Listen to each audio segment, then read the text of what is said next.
before supercars became digital, before traction control, launch maps, and adaptive aerodynamics reduced driving to a series of managed sensations, the roads and racing circuits of Britain were shaped by something altogether more honest. Engineers in Coventry, Leamington Spa, Newport Pagnell, and Abingdon worked with slide rules, instinct, and a genuine belief that performance could be wrung from steel and aluminium by sheer intellectual courage. The 1960s was the decade in which British automotive engineering reached a particular kind of confidence. Manufacturers who had spent the 1950s rebuilding capacity after the war were now expressing themselves freely, and the results, on the road and on the circuit, were remarkable. In this video, we rank the 10 fastest British production cars of the 1960s, ordered strictly by verified top speed. If you appreciate the era when performance figures were earned rather than downloaded, do consider subscribing to Britain Rewind. We will begin at a respectable pace and climb steadily toward a machine at number 1 that, even by modern standards, commands genuine respect.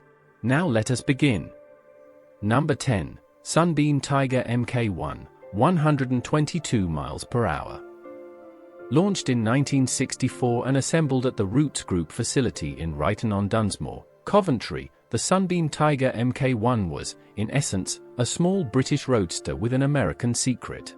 Where the standard Alpine relied on a modest 4-cylinder unit, the Tiger received a Ford USA 260 cubic inch V8, a 4.3-liter engine producing approximately 164 brake horsepower, mounted in a body that weighed just under 1,000 kilograms. The result was a top speed of 122 miles per hour and a 0 to 60 time of approximately 9.5 seconds, which was genuinely brisk for a road-going sports car of that period. The Tiger offered an honest, rear-wheel drive driving character, communicative, slightly demanding, and rewarding for those who understood its nature. It carried motorsport credibility through rally participation and gave Roots a genuine performance identity at a time when the market was becoming competitive. Approximately 7,000 examples were produced in total. Yet 122 miles per hour was only the beginning of what this decade had to offer. Number 9. Triumph TR5, 125 miles per hour. Produced in Coventry by the Standard Triumph division, the TR5 entered production in 1967 as the first British sports car to reach series production with petrol injection as standard. That distinction matters, because it transformed what was otherwise a familiar roadster body into something with a genuine performance edge. Beneath the bonnet sat a 2.5-liter straight-six engine fitted with Lucas mechanical fuel injection, producing 150 brake horsepower and enabling a top speed of 125 miles per hour. The fuel injection resolved the flat spot and fuel mixture inconsistencies that had characterized earlier carbureted TR models at higher engine speeds, and the result was a noticeably more refined power delivery. The TR5 was a rear-wheel drive machine with a steel monocoque body, and it carried a driving character that rewarded precision. The steering was direct, the chassis well resolved for its time. Just 2,947 examples were built, making it among the rarer TR variants. Production lasted barely a year before the TR6 arrived. If the TR5 felt rapid at 125 miles per hour, the next car raised the bar further still. Number 8. MGB GT V8, 125 miles per hour. A technical note is required here. The production MGB GT V8 arrived officially in 1973, but its roots, and its engineering case, were firmly established during the late 1960s, when Ken Costello and engineers within British Leyland's own facilities were demonstrating that the all-aluminium Rover 3.5-litre V8 fitted perfectly into the MGB's engine bay. For the purposes of this ranking, we reference the late 1960s development and demonstrator builds, which achieved a verified 125 miles per hour with approximately 137 brake horsepower from the Rover V8 in near-standard form. The engine's aluminium construction kept weight low, and the MGB steel monocoque body was already well suited to the additional power. What made this combination remarkable was the ease with which it was accomplished. The Rover V8, derived originally from a BIC design, found a natural home in the MGB, and the character of the resulting car was considerably more assured than the standard 4-cylinder version. Abingdon had, quietly, a very quick motorcar on its hands. Number 7. Jaguar E-Type 4.2 Series 1. 150 miles per hour. Built at the Browns Lane plant in Coventry, the E-Type 4.2 Series 1, introduced in 1964, is perhaps the most visually celebrated British car of the entire decade. But its engineering substance was considerable in its own right, and should not be obscured by the attention paid to its appearance. The 4.2-litre version of Jaguar's Twin Cam XJ13 produced 265 brake horsepower in standard trim, with a revised gearbox offering improved synchromesh and a more usable driving experience than the earlier 3.8-litre cars. Top speed was a verified 150 miles per hour, with 0 to 60 achieved in approximately 7.1 seconds. The E-Type steel monocoque body, with its torsion bar front suspension and independent rear end, gave it a ride and handling balance that was ahead of most rivals at the time. In period road tests, it consistently proved itself as one of the fastest production cars available at any price. The 4.2 was the definitive road-going expression of the model. By the mid-decade, speeds were climbing well beyond what many had considered practical for road cars. Number 6. Aston Martin DB6, 148 miles per hour. Hand-built at Newport Pagnell in Buckinghamshire, the Aston Martin DB6 entered production in 1965 as the most refined and resolved car the company had produced to that point. Where the DB4 and DB5 had established the bloodline, the DB6 refined it with aerodynamic development, improved high-speed stability, and greater driver comfort over long distances.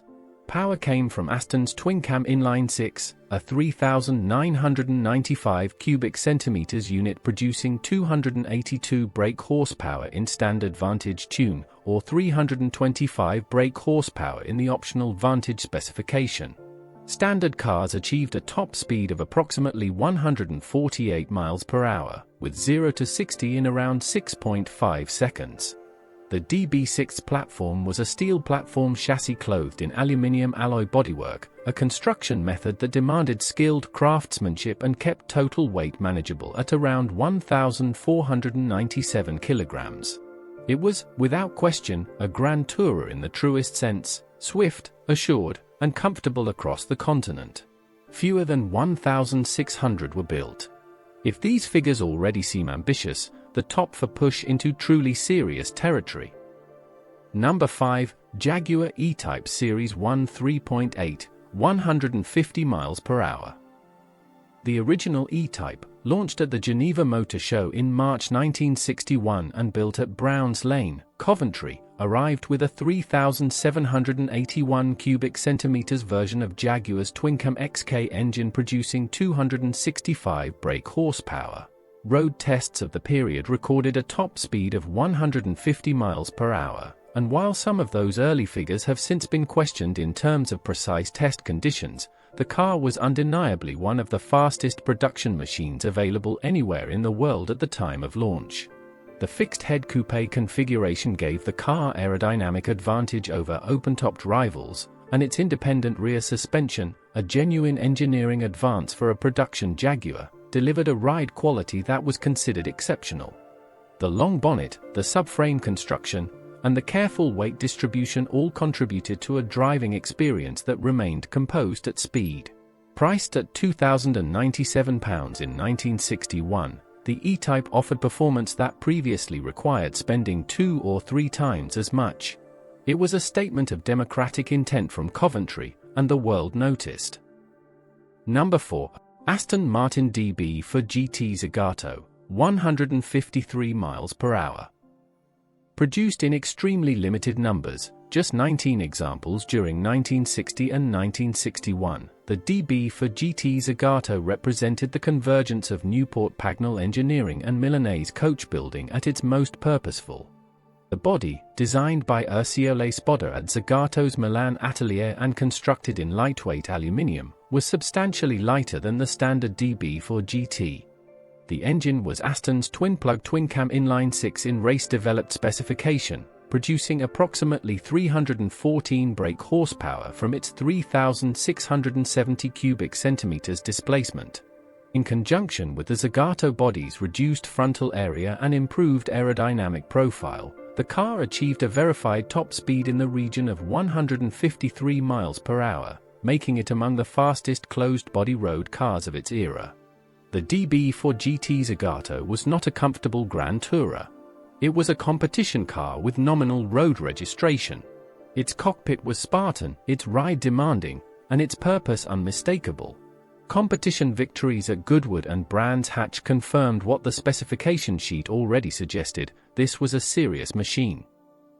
Number 3. Jaguar XJ13, 161 miles per hour. The XJ13 occupies a singular position in British automotive history, a car built by Jaguar's experimental department at Browns Lane, Coventry, between 1966 and its completion in 1966, intended as a Le Mans prototype that was never raced. Only one example was ever constructed, yet its engineering substance placed it firmly among the most technically accomplished British cars of the decade. Power came from a 5.0-litre quad-cam V12 engine, Jaguar's first V12, producing approximately 502 brake horsepower. The mid-engined layout, combined with a lightweight aluminium monocoque structure, gave the car a power-to-weight ratio that few contemporary machines could approach. A top speed of 161 miles per hour was recorded during testing at the Myra Proving Ground in Nuneaton. The XJ13 was never submitted to the scrutineers at Le Mans. Internal delays, shifting corporate priorities, and ultimately the arrival of the Ford GT40 as the dominant force in endurance racing meant Jaguar's V12 prototype remained a road untraveled. It survives today in the Jaguar Heritage Collection, one of the most extraordinary what-ifs in the history of British motorsport. Number 2. AC Cobra for 27, 165 miles per hour. The AC Cobra for 27 began life as a British car, the AC Ace, designed and built by AC Cars at Thames Ditton in Surrey. The transformation into the for 27 came through the vision of Carroll Shelby, but the tubular steel chassis and aluminium body remained fundamentally British in their construction and character. A for 27 cubic inch, 7.0-litre, Ford V8 produced between 425 and 485 brake horsepower depending on state of tune, and the Cobra's curb weight of approximately 1,000 kilograms meant the power-to-weight ratio was extraordinary by any standard. Top speed was verified at 165 miles per hour, with a 0 to 60 time of approximately 4.2 seconds. What the for 27 demanded in return was complete respect. The chassis was uncompromising, the steering heavy and direct, and the power delivery required constant attention. Road versions were civil by comparison with outright race-prepared cars, but even in road specification the for 27 made no concessions to the faint-hearted. It remains, even today, a benchmark for mechanical intensity. Number 1. Lister-Jaguar Costin, 187 miles per hour.